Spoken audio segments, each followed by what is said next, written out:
오늘 하나님 말씀 이제 함께 나누겠습니다. 마태복음 12장 46절부터 50절까지 말씀입니다. 12장이 꽤 긴 장이죠. 그리고 그 장은 지난주도 말씀드렸던 것처럼 예수님과 이 바리새인들과의 아주 그 치열한 그런 영적 전쟁이 있는, 아주 긴장감이 있는 그런 본문이다, 이렇게 말씀을 드렸습니다. 지난주 말씀드린 것처럼 이들은 이미 바이러스에 걸려 있기 때문에 예수님께서 뭘 봐도, 예수님이 하신 어떤 표적을 봐도, 예수님이 하신 어떤 말씀을 들어도 아예 믿으려고 하지 않는 그러한 사람들이다. 바이러스가 걸렸기 때문이다, 이렇게 말씀드렸죠. 그들의 목적은 다른 게 없어요. 어떻게든 예수님의 트집을 잡아서 예수님을 방해하고 예수님의 사역을 그만두게 하는 일. 12장 본문에 보면 예수님을 죽여서라도 예수님의 공생의 사역을 멈추게 하려고 하는, 거기에만 혈안되어 있는 이 바리새인들의 이야기가 이 12장 전체에 쭉 소개되고 있어요. 그런데 12장 맨 마지막 절, 우리가 지금 보게 될 46절부터 50절은 그 바리새인과의 그런 치열한 그런 긴장감 속에서 갑자기 예수님의 가족이 등장합니다. 제가 만약 편집자라면 그렇게 했을 것 같아요. 45장까지 딱 끊고 13장으로 넘어가도 좋을 법한데 왜 바리새인들의 그 이야기와 이 가족 이야기를 함께 뒀을까? 이것을 여러분들이 한번 궁금증을 가지고 호기심을 가지고 보시면 좋겠는데요. 갑자기 지금 예수님의 어머니 마리아하고 예수님의 동생들이 예수님을 만나려고 찾아온 대목이 오늘 우리의 본문입니다. 한번 46절부터 48절까지 같이 한번 읽도록 하겠습니다. 예수께서 무리에게 말씀하실 때 그의 어머니와 동생들이 예수께 말하려고 밖에 섰더니 한 사람이 예수께 여짜오되 보소서 당신의 어머니와 동생들이 당신께 말하니 말하던 사람에게 대답하여 이르시되 누가 내 어머니이며 내 동생들이냐 하시고. 아멘. 여러분, 좀 이 예수님의 말씀이 좀 당황스럽지 않습니까? 가족들이 왔어요.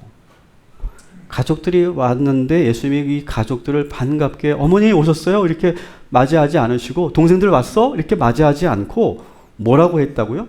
누가 내 어머니고 누가 내 형제냐, 이렇게 반색을 하시며 말씀을 하세요. 아마 제자들도 좀 놀랐을 거예요. 이게 무슨 상황이지? 그러더니 한 발 더 나아가서 이런 말씀을 하십니다.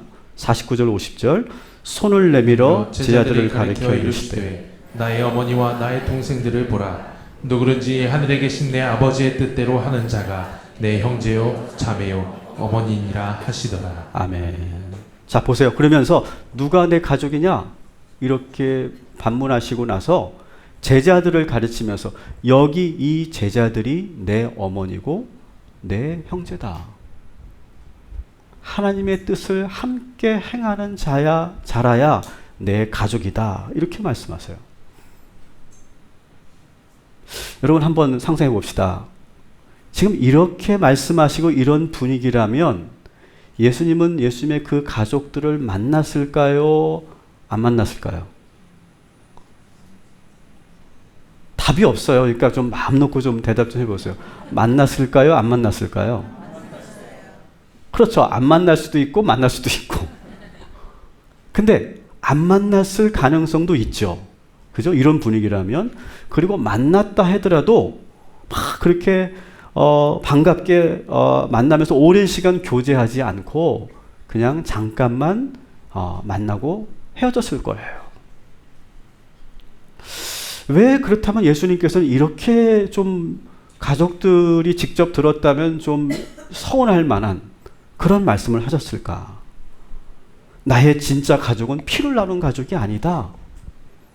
지금 나와 뜻을 같이 하고 하나님의 뜻대로 함께 살아가는 자들이 나의 가족이다. 이렇게 말씀하셨을까요? 여러분, 한번 이런 생각 해보셨어요? 예수님이 공생의 사역을 시작하신다고 할 때 이 가족들은 찬성했을까요? 반대했을까요? 답이 없다니까요. 예수님의 어머니는 어떻게 아들이 그렇게 말할 때 어떻게 반응했을까요? 동생들은 또 어땠을까요? 다른 친척들은 또 어떻게 반응했을까요? 우리가 성경을 보기 전에 얼마든지 상상할 수 있죠. 생각해 보세요. 예수님은요, 전해지는 그러한 그 이야기에 의하면 예수님의 아버지 요셉은 일찍 사망한 것으로 전해지고 있어요. 장남이었던 이 예수님은 가장 역할을 해야 해요. 그래서 목수일을 했다고 우리가 알고 있죠. 목수일을 하면서 열심히 일을 해서 어머니와 동생들을 책임졌어요. 30년 동안 가족들과 함께 지내면서 열심히 의자를 만들고 식탁을 만들면서 성실하게 돈을 벌고 그렇게 살았어요. 예수님은 가족들에게 좋은 아들이고 그리고 좋은 형이었어요.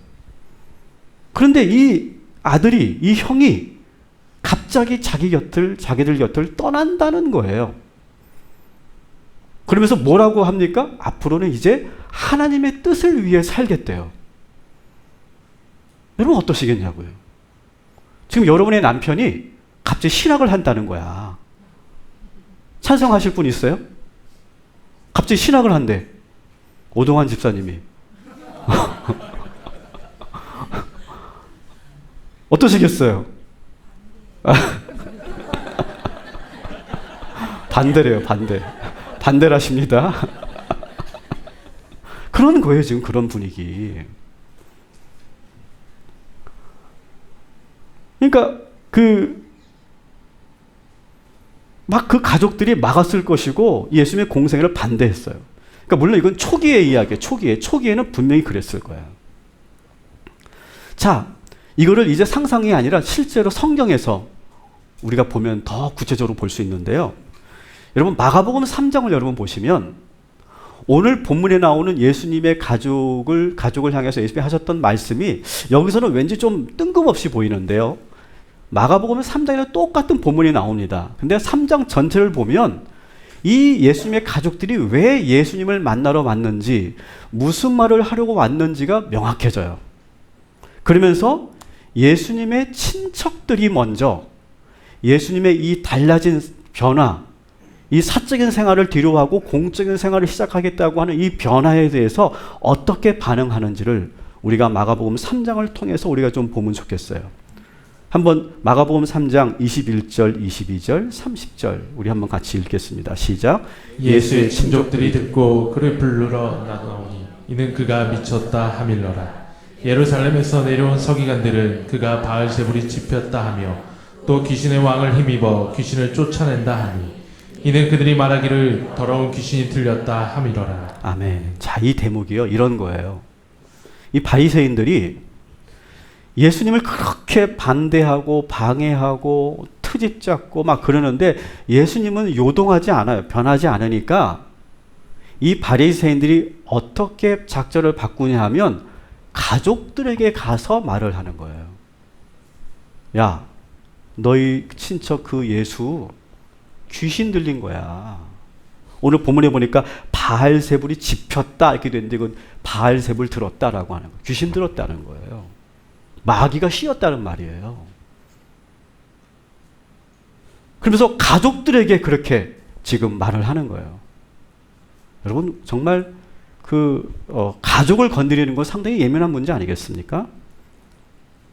그러니까 이 말을 들은 이 친척들이 자기 조카, 자기 친척인 예수님을 미쳤다라고 말한다는 거예요.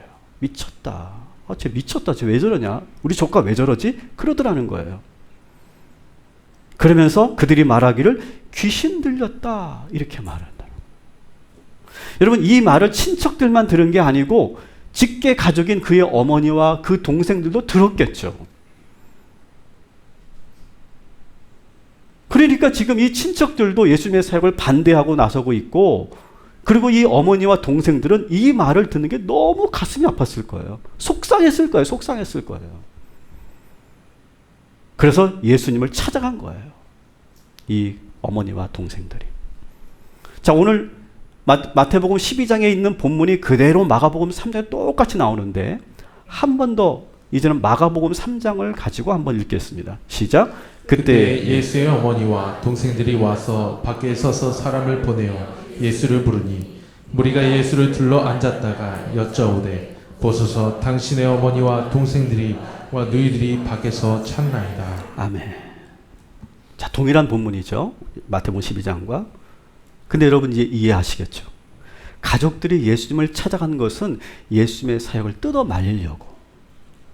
아들, 그만하자. 형, 그만하자. 어? 이런 말까지 들으면서 무슨 이런 사역을 한다고 그래. 그냥 우리들 같이 가서 옛날처럼 살자. 그렇게 말하려고 하는 것을 예수님이 감지하시고 그 가족들을 만나주지 않으신 거예요.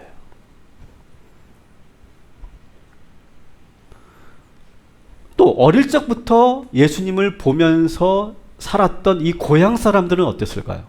친척들은 미쳤다고 그랬고요. 가족들은 걱정하고 있어요. 자, 고향 사람들은 그러면 예수님을 어떻게 보고 있을까요? 마가복음 6장에 보면 고향 사람들의 반응도 나옵니다. 같이 읽어볼게요. 예수께서 거기를 떠나사 고향으로 가시니 제자들도 따르니라. 안식일이 되어 회당에서 가르치시니 많은 사람이 듣고 놀라 이르되 이 사람이 어디서 이런 것을 얻었느냐? 이 사람이 받은 지혜와 그 손으로 이루어지는 이런 권능이 어찌 됨이냐? 이 사람이 마리아의 아들 목수가 아니냐? 야고보와 요셉과 유다와 시몬의 형제가 아니냐? 그 너희들이 우리와 함께 여기 있지 아니하냐 하고 예수를 배척한지라. 아멘. 예수님께서 고향 나사렛에 가셔서 사역을 하실 때 고향 사람이 놀라워하면서도 어땠다고? 인정하지 않는 거예요. 이런 거예요. 예수 마리아 아들 아니요? 마리아 아들 아니요? 아니 어릴 적 코 찔찔 흘리고 그냥 빨갛고 그냥 뛰어다니던 그 예수가 뭐 갑자기 나타나서는 뭐 자기가 뭐 메시아라고 그러고 막 병도 고친다고 그러고 성경도 가르친다는데 뭐 하는겨 지금? 충청도 같아요. 나사렛이. 네. 고향 사람들도 배척했다. 이렇게 나와 있어요. 한 번은 이 예수님의 동생들이 이 형의 사역을 은근히 비아냥거리고 디스한다 말을 그랬죠. 디스하고 있어요. 요한복음 7장 2절 5절 한번 보겠습니다. 동생들이 뭐라고 형에게 말을 하는지 들어보십시오. 시작. 유대인의 명절인 초막절이 가까운지라 그 형제들이 예수께 이르되 당신이 행하는 일을 제자들도 보기에 여기를 떠나 유대로 가소서. 스스로 나타내기를 구하면서 묻혀서 일하는 사람이 없나니 이 일을 행하려 하거든 자신을 세상에 나타내소서 하니 이는 그 형제들까지도 예수를 믿지 아니함이로라. 아멘. 자, 맨 끝에 뭐라고 했어? 형들, 동생들도 예수를 믿지 않았다. 이런 거예요. 형, 그렇게 뜨고 싶어? 그렇게 뜨고 싶으면 예루살렘으로 가, 예루살렘으로. 왜 여기 시골에 있어? 유대로 가, 유대로. 그래서 세상에 드러내야지. 그래야 형이 원하는 거 좀 뜨는 거 아니겠어? 그렇게 보고 있다는 거예요, 지금 동생들이. 참 기가 막히죠? 친척들은 미쳤다고 그러고요. 어머니는 막 어떻게 말은 못하는데 막 안절부절 못하고 막 그냥 막 울고만 계시고 동생들도 막 그렇게 지금 비난하고 비아냥거리고 있고. 여러분, 왜 이렇게 예수님의 그 고향 사람들과 친척들과 가족들은 이 예수님의 이 사적인 생활에서 공적인 생활로 바뀐 이 변화를 싫어했을까? 왜 그랬을까요, 여러분? 여러분, 우리는요, 사실 우리 대부분의 사람들은 변화를 원한다고 생각하지만 사실은요, 변화를 원치 않아요.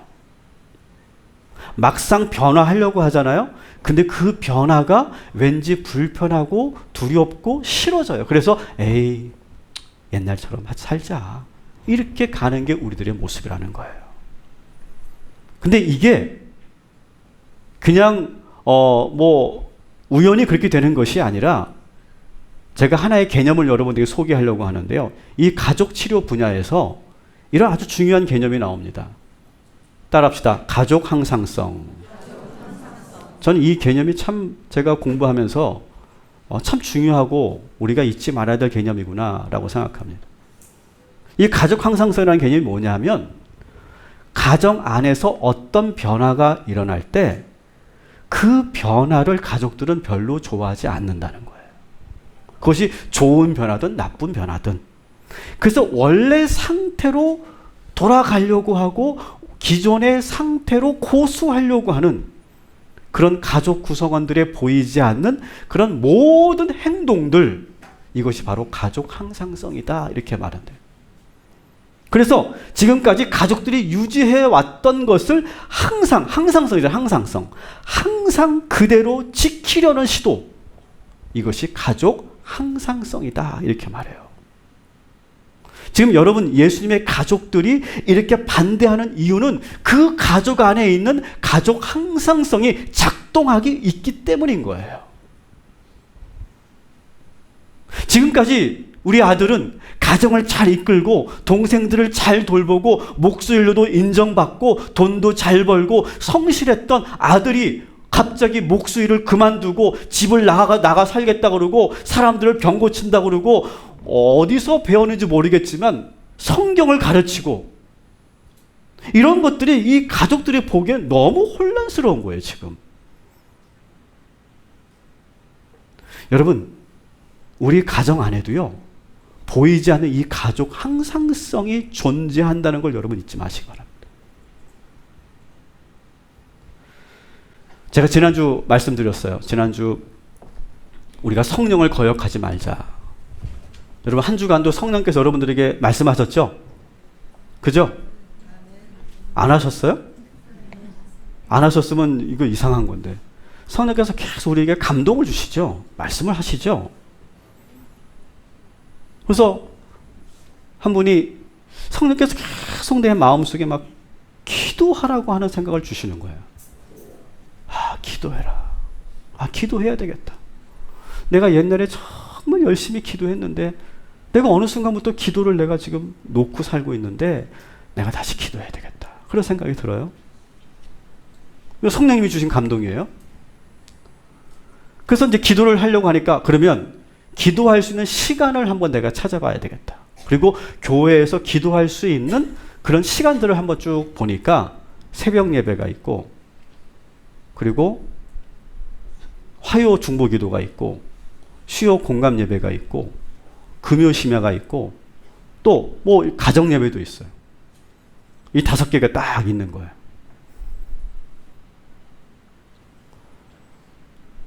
자, 이기용 집사님,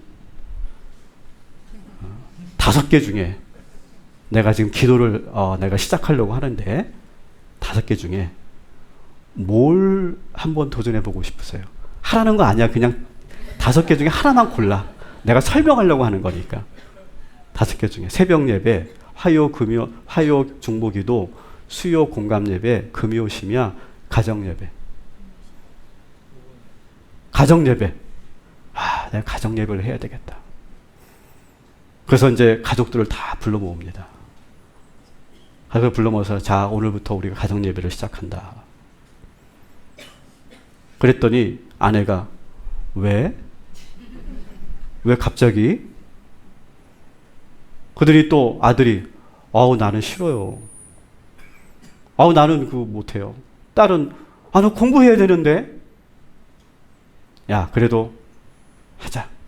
그래서 첫날 가정 예배를 은혜롭게 잘 드렸어요. 둘째 날도 잘 드렸어요. 셋째 날 드렸는데 안 오는 거야, 아들이. 야, 빨리 와, 예배 드리게. 그들이 꾸무럭 하면서 툭툭 앉아요. 그리고 둘째는 이어폰을 딱 끼고 와가지고 탁 이러고 있어요. 야, 오늘 기도 누가 할래? 했더니 아무 말도 안 해. 속이 부글부글 끓어. 그래, 오늘 내가 기도할게. 기도를 하고 이제 말씀을 나누려고 하는데 애들이 고개를 푹 숙이고 뜨지를 않는 거예요. 야, 고개 들어. 아들, 고개 들어, 고개. 아빠 봐, 아빠. 예배 드리는 거잖아. 지금 뭐 하는 거야? 그렇게 예배 드리려면 그렇게 예배 드려 아예 하지 말어. 그때 옆에 있는 아내가 왜 또 소리를 질러? 그래서 막 가족의 분란이 일어나요. 그래서 가정 예배는 안 되겠구나. 그래서 이 집사님이 가정 예배를 포기해요. 그 다음에 뭐 하실래요? 새벽 예배라고 말해줘 봐. 자, 새벽 예배를 시작하는 거야. 야, 안 되겠다. 새벽 예배 해야 되겠다. 혼자 내가 하는 걸 먼저 해야 되겠다. 그래서 하루를 하고 이틀을 시작했어요. 근데 열심히 새벽 예배를 드리는데 좋아요. 우리 이 집은 가끔 새벽 예배 나오시거든요. 바로 또 출근하시고. 근데 좋아요. 근데 3일째 이제 새벽 예배를 드리고 이제 갔는데 갑자기 아이가 막 열이 나고 아팠다는 거예요.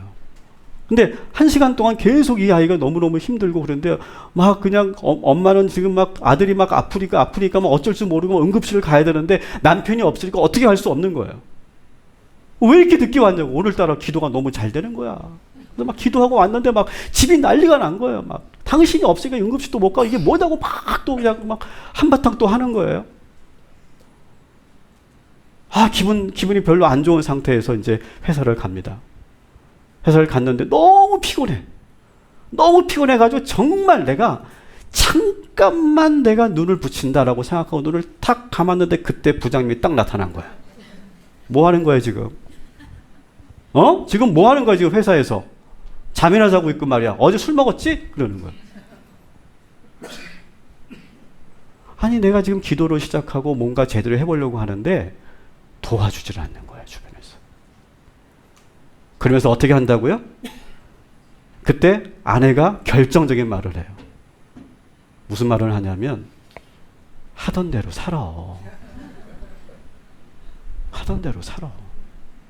사람이 갑자기 변하면 어떻게 된다고요? 죽어. 근데 그 말이 싹 꽂혀요. 싹 꽂히면서 그래. 하던 대로 살자. 그렇게 생각하면서 다시 원래로 돌아가게 하는 힘. 그게 뭐라고요? 가족 항상성이라는 거예요. 여러분 이 힘이요. 정말 보이지 않게 강력합니다. 가정예배, 좀 전에 제가 설명했던 가정예배 이야기는 우리 이 집사님 이야기가 아니라 저희 가정 이야기예요. 여러분 이렇게 이 보이지 않는 이 가족 항상성은 너무너무 강력한데요. 그래서 저는 한번 이렇게 따라합시다. 변화는 쉽게 일어나지 않습니다. 변화는 자연스럽게 일어나지 않습니다. 우리가 이거를 착각해요.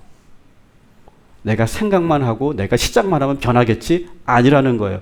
변화한다는 건 뭐냐? 기존의 질서를 무너뜨리는 거예요, 이거는. 기존의 항상성을 무너뜨리는 거예요. 수십 년간 우리 가정 안에 있었던 그 항상성을 무너뜨리고 그것을 끌어내야 변화라는 것이 일어난다는 거예요. 예수님의 사역은 뭐냐? 주변의 모든 사람들의 반대와 저항을 뚫고 나가는 사역이었다는 거예요. 여러분 이 그림을 잘 여러분 마음속에 찍어두시기 바랍니다. 저항을 뚫고 간 사역이 예수님의 사역이었던 거예요. 여러분 다이어트나 운동을 하시는 분들도 마찬가지예요. 이미 여러 번 운동을 하려고 했지만 다이어트를 하려고 했지만 상당한 그 항상성과 저항에 이기지 못한 분들 많이 계시죠? 여기 한 5분 계시는 걸 알고 있어요. 그래서 뭐라고 합니까? 배를 만지면서 운동해야 되는데 그런데 못하고 있어요. 왜? 뭐 때문에? 항상성 때문에 그렇다는 거예요. 저는 오늘 우리와 비교도 할 수 없는 이 엄청난 반대와 저항을 받으신 예수님께서 어떻게 이 저항을 뚫고 십자가 구원을 이루어 가셨는지를 저는 소개하는 것으로 마치려고 해요. 어떻게 그것을 해내셨을까? 오늘 저는 이 설교의 목적은 여러분 가정의 그 항상성을 뚫고 여러분이 변화되는 그러한 기적이 나타나기를 주님의 이름으로 축원합니다. 오늘 이 말씀을 듣고 저는 여러분들이 다시 도전하시고 다시 시작할 수 있는 지혜를 얻고 예수의 능력으로 여러분의 삶이, 여러분의 가정이 변화되는 역사가 나타나기를 주님의 이름으로 축원합니다. 자, 그렇다면 예수님은 이 항상성을 어떻게 이겨나가셨는가? 첫 번째는 따라합시다. 우리 가족의 영적인 모습을 바라보자. 우리 가정을 영적으로 한번 진단해 보는 거예요. 여러분이 뭔가 새로운 걸 시도하려고 할 때 가까운 사람들, 나의 가족들의 반응을 한번 잘 보시기 바랍니다. 어떤 가족 항상성이 작동하는지 여러분이 그걸 관찰할 수 있어요. 살펴볼 수 있어야 돼요. 여러분, 가장 가까운 사람들이 반대자일 경우가 대단히 많아요. 근데 이것에 대해서 여러분 절대 서운해하지 말라는 거예요. 상처받지 말라는 거예요. 이것은 뭐라고요? 자연스러운 거라는 거예요. 당연한 거라는 거예요. 대신 뭘 해야 되느냐? 예수님처럼 절대로 포기하지 말라는 거예요. 포기하지 말고 변화를 끝까지 이루어 가시기를 주님의 이름으로 축원합니다. 여러분, 가정 항상성은 그렇게 제가 나쁘게만 소개한 것처럼 보이는데 그렇게 나쁜 것만은 아니에요. 가정에 어떤 혼란이 찾아왔을 때 그 항상성은 우리 가정을 또 안전하게 지켜주는 역할도 하거든요. 그런데 문제는 이 항상성이 우리의 성장을 가로막을 때, 이때가 문제인 거예요. 여러분, 이 가정 항상성의 기본적인 그러한 보이지 않는 메시지는 뭐냐? 따라합시다. 우리는 사랑한다. 사랑한다는 말에는 뭐가 내포되어 있는 거냐? 우리는 하나다. 우리는 똑같다. 우리는 같이 가야 된다. 그것이 좋은 일이든 나쁜 일이든 우리는 같이 가야 된다. 이런 의미가 여기 있는 거예요. 사랑한다는 말에는. 지금 예수님은 익숙하게 지내던 가족들과 같이 살던 사람들과 완전히 지금 다른 방향으로 가려고 하는 거거든요. 이 가족들의 입장에서 보기에 예수님은 지금 갑자기 달라졌어요. 예수님의 가려는 길이 옳은 일인지 그런 일인지 그건 잘 모르겠어요. 일단 자기들과 달라진 것 자체가 낯설고 싫은 거예요. 그래서 그들은 예수님을 가로막고 있는 거예요.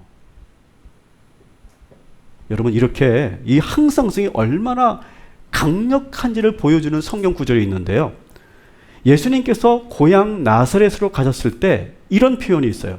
마가복음 6장 5절 시작. 거기에는 아무 권능도 행하실 수 없어 다만 소수의 병자에게 안수하여 고치실 뿐이었고. 아멘. 자, 거기는 어디예요? 나사렛이에요. 거기는 어땠다고요? 그 엄청난 저항이 있으니까요. 항상성이 있으니까요. 예수님은 조차도 거기서는 권능을 제대로 행하실 수 없었다는 거예요. 얼마나 강력한지를 우리가 알 수 있죠. 여러분, 그렇지만 예수님은 절대로 포기하지 않으셨다는 거. 여러분, 오늘 이 시간 우리 가정 안에 있는 이 가족 항상성을 찾아내시기 바랍니다. 이건 전문가가 굳이 도와주지 않아도 우리가 정말 예민하게 민감하게 우리 가정을 관찰하면 분명히 그 항상성이 있다는 걸 느끼실 거예요. 여러분, 우리는 정말 변화를 원할까요? 정말 변화되길 원하세요? 한번 우리 가정 안에 나는 어떤 존재인지, 내가 지금 변화를 일으키는 존재인지 아니면 내가 누군가의 변화를 끌어내리고 있는 사람인지를 한번 잘 보세요. 여기 계신 분들 가운데는 어떤 그 가족 구성원의 그 변화를 내가 가로막고 있는 사람들도 있을 수 있어요.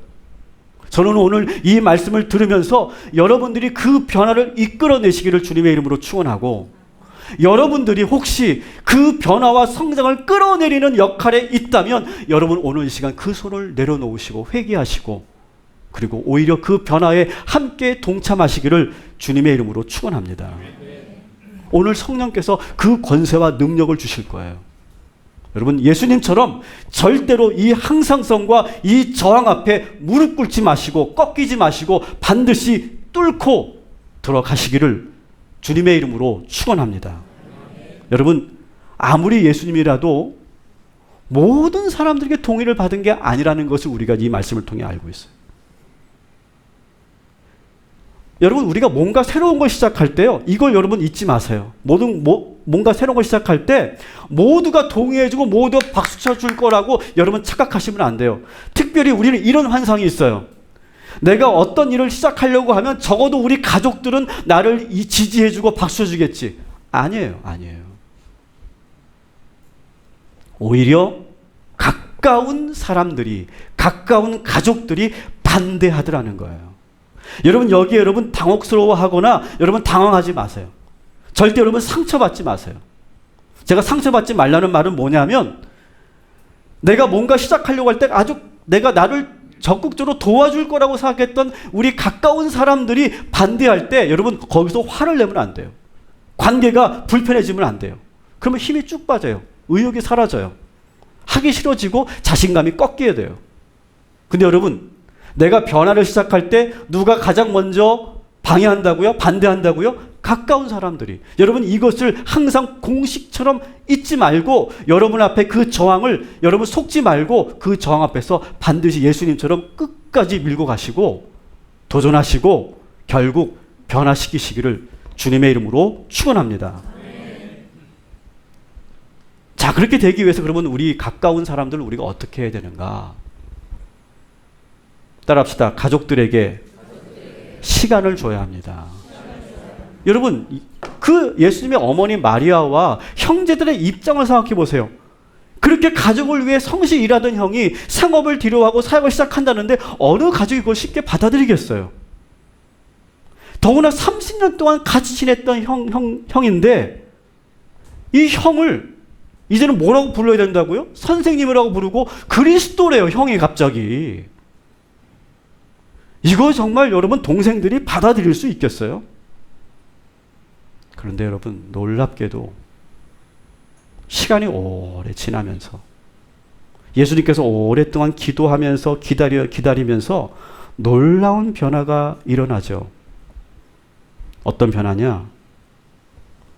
그 예수님의 동생 야고보 같은 경우는요.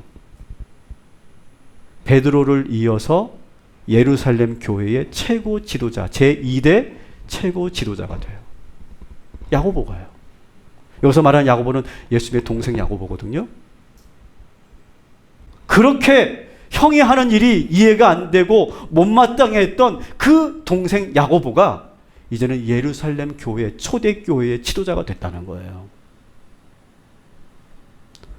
그리고 제가 더 감동이 되는 부분은 신약 성경에 보면 예수님의 동생들이 썼다라고 전해지는 책이 두 권이 있어요. 그게 바로 야고보서와 유다서예요. 근데 거기서 이 동생들이 이 성경을 쓸 때 자기들을 스스로 뭐라고 말합니까? 나는 예수 그리스도의 종이다. 형인데, 친형인데. 유다는 뭐라고 합니까? 예수 그리스도의 종, 야고보의 형제 유다는 진심으로 예수님을 형이라고 생각하지 않고 그리스도라고 믿기 시작했다는 거예요. 여러분, 처음에는 우리 가족들이 여러분의 그 믿음과 여러분의 그 열정을 이해하지 못하고 따라와 주지 않을 거예요. 그렇지만 여러분 기도하시고 인내하시고 여러분이 끝까지 주님 앞에 부르짖으시면 이런 놀라운 가족의 변화가 일어나게 될 줄 믿습니다. 여러분 믿으십니까? 이 변화가 여러분들에게 반드시 일어나게 될 줄 믿습니다. 우리 가족들 모두가 이렇게 변화될 줄 믿습니다. 여러분 오늘 그런 믿음 가지고 가셔야 돼요. 그런 믿음으로 여러분 부르짖고 여러분 기도하시기 바랍니다. 그렇게 예수님께서 기다리는 동안에 예수님은 무슨 작업을 하셨느냐? 예수님은 새로운 가족을 만드신 거예요. 그래서 우리가 본문에 나오는 것처럼 새로운 동역자를 만드신 거예요. 다시 한번 우리 마태복음 12장 49절 50절 읽겠습니다. 시작. 손을 내밀어 제자들을 가리켜 이르시되 나의 어머니와 나의 동생들을 보라. 누구든지 하늘에 계신 내 아버지의 뜻대로 하는 자가 내 형제요 자매요 어머니이라 하시더라. 아멘. 자, 이것은 예수님의 아주 놀라운 그런 지혜로운 전략인데요. 원가족은 예수님을 동조하지 않았고 인정하지 않았어요. 그 대신 예수님은 어떻게 했어요? 제자들을 가족으로 삼았어요. 하나님의 뜻을 같이 하는 사람들을 가족으로 삼았어요. 그리고 그들과 함께 뜻을 모으고 협력하며 서로가 지지하고 서로가 지탱해주고 서로가 붙잡아주고 서로가 세워주면서 힘을 얻었어요. 하나님께서 우리 원가족뿐만 아니라 우리들에게 오늘 이 시간 새로운 가족으로 오늘 이렇게 모이게 하신 줄 믿습니다. 한번 옆 사람과 이렇게 인사합시다. 우리는 주님 안에서 한 가족입니다. 여러분, 우리는 가족이에요. 주님 안에서. 주님 안에서 한 가족이에요. 그래서 우리는 이 원가족들이 따라와 주지 않는다 할지라도 여러분 속상해하지 마시고 힘 빠져하지 마시고 이 교회 안에서 공동체 안에서 여러분 함께 가족을 이루어 가시고 거기서 얻은 힘으로 어떻게 하는 거냐? 가족 안으로 들어가는 거예요.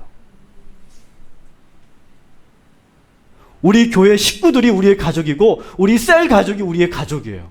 그 안에서 서로가 교제하고 힘을 얻고 그 안에서 세워주고 붙잡아주고 지탱하고 의지하며 그 힘을 가지고 다시 원가족으로 들어가는 거예요. 그리고 거기서 다시 또 믿음으로 뚫고 들어가는 거예요. 기다려주는 거예요. 기도하는 거예요. 부르짖는 거예요. 선포하는 거예요. 그러면 우리의 가족들도 결국 그 단단했던 그 바위 덩어리가 깨지듯이 깨지고 우리 가족들도 온전하게 변화가 일어나게 될 줄 믿습니다. 여러분 그 소망 가지십시오. 이제 말씀을 정리하면서 자 핸드폰을 다 꺼내시고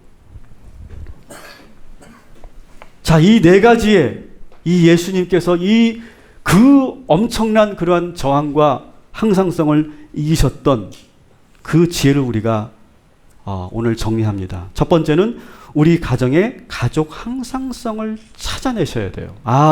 내가 이렇게 변화하려고 하니까 우리 가족들이 이렇게 반응하는구나, 이렇게 저항하는구나, 우리 가정 안에 이런 항상성이 강력하게 존재하고 있구나. 그걸 느끼세요. 그리고 당황하지 마세요. 알고만 계세요. 그리고 끝까지 밀고 가세요. 두 번째, 처음 우리의 변화를 사랑하는 사람들은 환영하지 않을지도 모른다는 걸 인정하세요. 절대 상처받지 말자. 그리고 사랑하는 사람들에게 충분한 시간을 내어주어라. 기다려주어라. 그러면서 우리는 주님 안에서 새로운 가족, 새로운 동역자들과 함께 할 때 하나님께서 우리에게 힘 주시고 결국 나도 변하고 우리 가정도 변하고 우리 교회도 변하고 우리 셀도 변하고 여러분의 모든 교회 공동체가 변화될 줄 믿습니다. 변화는 쉽지 않습니다. 그러나 할 수 있습니다. 오늘 이 시간 하나님께서 성령께서 우리들에게 다시 변화하라고 성장하라고 다시 시작하라고 들려주시는 그 음성을 듣고 오늘 한 주간 다시 시작하시기를 주님의 이름으로 축원합니다.